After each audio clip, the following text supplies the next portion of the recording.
Hi students and welcome back to our channel. So आज हम अपनी पोएम 2 डिस्कस करने वाले हैं which is fire and ice. Again this poem is by the poet Robert Frost. इससे पहले हमने डस्ट ऑफ स्नो पढ़ी थी जो कि रॉबर्ट फ्रॉस्ट ने ही लिखी थी। Again we have another poem which is fire and ice. Same रहेगा, पोएटिक डिवाइसेस डिस्कस करेंगे, समरी डिस्कस करेंगे, theme and some important questions. ठीक है, इंपॉर्टेंट क्वेश्चंस देखो, मतलब बहुत ज़्यादा क्वेश्चंस नहीं कर रहे हैं हम, बस कुछ क्वेश्चंस का आइडिया ले रहे हैं। अगर आपको क्वेश्चंस के लिए चाहिए तो you can definitely put it in the comment section and we will check and make a separate video on some important question answers. ठीक है, okay, starting with the poetic devices. सबसे पहले राइमिंग स्कीम है ना, जो हमारा rhyme बन रहा है। तो आप इस पोएम में अगर लास्ट आप देखते हैं, fire ice desire fire toys hate ice great suffice, मतलब जो आपके लास्ट के वर्ड्स हैं उसमें आप जो राइम स्कीम देखते हैं A B C and B C B, ये हमारी राइमिंग स्कीम है।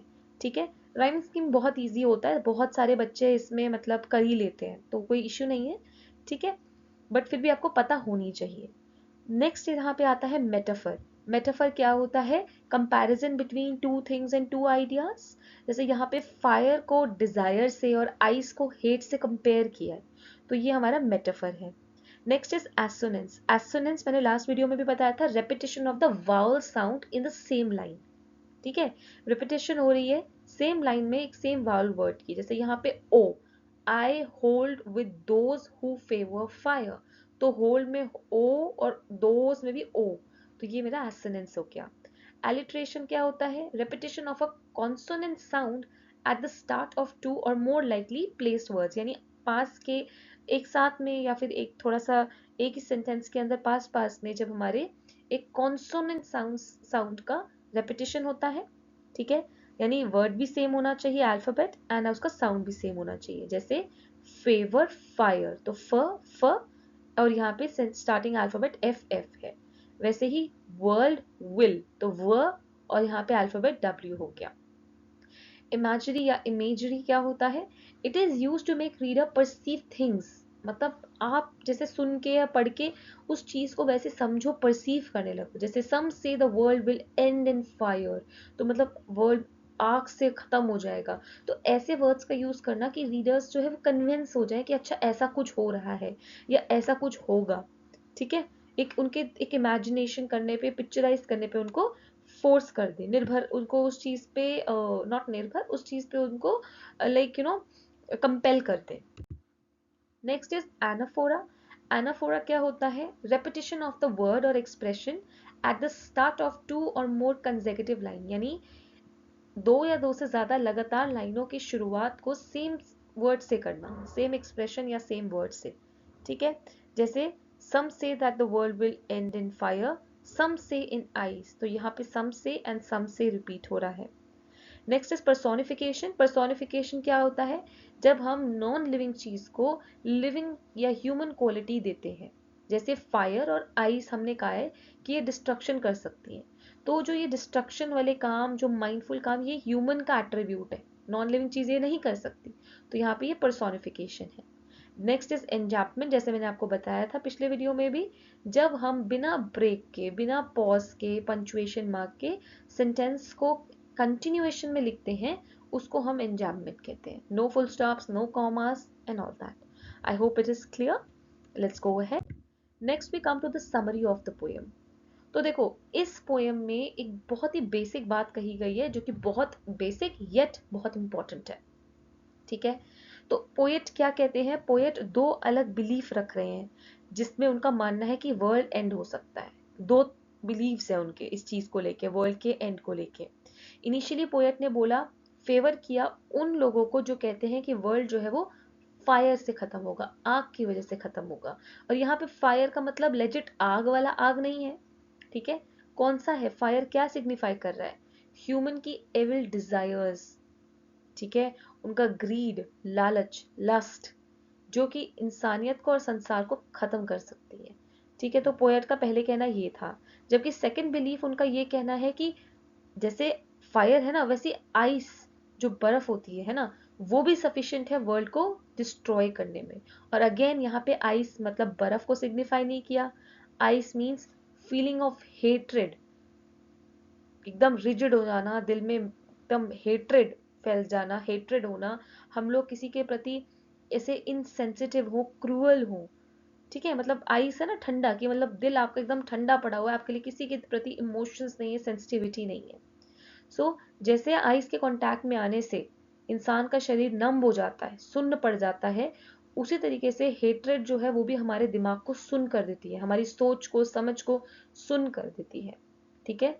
और ऐसी क्रुअलिटी जो है ह्यूमैनिटी के प्रति will be more responsible for destruction of the world, यानी वो क्या होगी, संसार को और डिस्ट्रक्ट कर देगी, खराब कर। सो बेसिकली आप देख रहे हो कि मतलब पोएट जो है वो यही बता रहे हैं कि दोनों जो फोर्सेस हैं वो इक्वली कॉम्पिटेंट हैं संसार को खत्म करने, डिस्ट्रक्ट करने में, ठीक है। और मतलब बेसिकली कैसे हमारी एनवायरनमेंट इंसान के ग्रीड और इंसान के वजह से खराब हो रही है, उस चीज पे यहाँ पे एम्फेसिस किया गया है, ठीक है। एंड थीम की बात करें तो यहाँ पे पोएट ने फायर और आइस को सेल्फ डिस्ट्रक्टिव नेचर, जो इंसान का खुद चीज को तबाह करना, डिस्ट्रक्ट करने वाला नेचर है, उससे कंपेयर किया है। और एक बहुत ही ब्यूटीफुल मैसेज दिया है कि human emotions rule over them, यानी इंसान के जो इमोशंस होते हैं वो इंसान पे रूल कर देते हैं। तो अगर हम अपने इमोशंस को कंट्रोल ना करें, देखो कोई भी चीज, कैसा भी इमोशन एक्सेस में अच्छा नहीं है।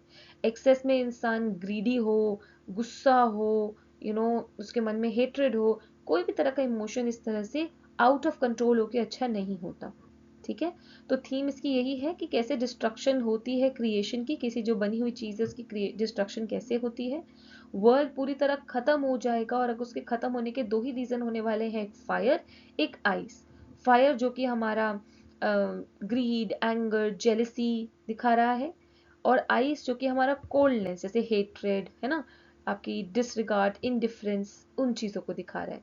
और पोएट ने क्या बोला है कि इस तरीके से बताया है कि it would be very negative अगर इंसान अपनी इन चीज़ों को कंट्रोल नहीं करेगा, तो इसका बहुत ही नेगेटिव इम्पैक्ट होने वाला है और चीज़ें बहुत ज़्यादा डिस्ट्रॉय हो जाएंगी, ठीक है। तो आई होप समझ में आ गया होगा, ये भी क्लियर हो गया होगा।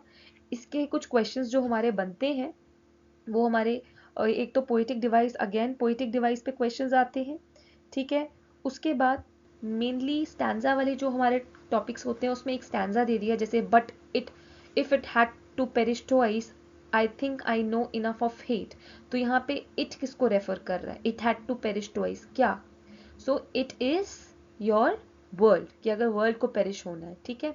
देन उसके बाद जैसे रेफरेंस बेस्ड मैंने कहा आपको, टेक्स्ट आपको एक छोटा सा स्टैंजा दे दिया जाएगा, उसमें से आपसे क्या पोइटिक डिवाइस यूज किया गया है, आइस किसको सिंबलाइज कर रहा है, आपका फायर किसको सिंबलाइज कर रहा है, इन लाइनों में पोएट का मेन आइडिया क्या है, मतलब क्या पोएट बोलना चाह रहे हैं, तो उस चीज को आप बता सकते हैं जो उसका अंडरलाइनिंग मीनिंग है, ठीक है।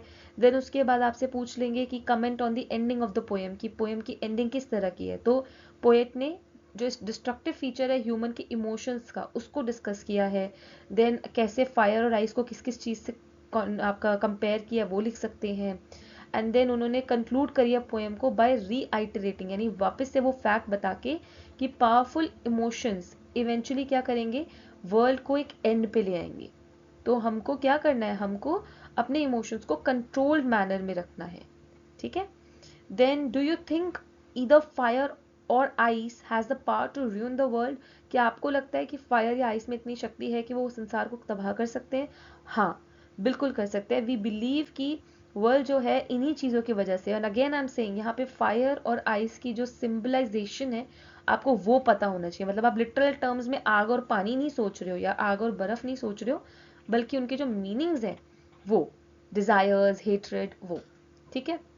देन आप लोगों से पूछा जा सकता है कि जो टोन है स्पीकर की, it contrast with the seriousness of the subject, justify. So इस पोएम में the speaker is presenting his personal opinion about the possibility of the end of the world. जरूरी नहीं है इन्हीं से संसार खत्म होगा, उसने अपना पर्सनल ओपिनियन दिया है जो कि एक बहुत सीरियस मैटर है। बट स्पीकर की जो टोन है वो कैजुअल और कॉन्वर्सेशनल है, जैसे बात कर रहे हो वो, और पूरी पोएम में उन्होंने कैजुअल वर्ड्स यूज किए हैं, लाइक जस्ट सम से, I think I know, these kind of words. Okay. Then what message do readers get from this? So again, जो आपको इससे मैसेज मिल रहा है, फायर क्या है, आपका आइस क्या है, उनकी वजह से वर्ल्ड एंड हो सकता है। हमें अपने इमोशंस पे कंट्रोल होना चाहिए, अपने इमोशंस को हमें बहुत ही चैनलाइज तरीके से रखना चाहिए। ठीक है, तो इसी तरीके के क्वेश्चंस आपके एग्जाम में आ सकते हैं, and there are many more to it, right? So I hope आपको समझ में आ गया होगा। That is all for this video. Again, if you have any doubts, please put it in the comment section and we'll be more than happy to assist you with those answers. And thank you for watching and keep learning, students.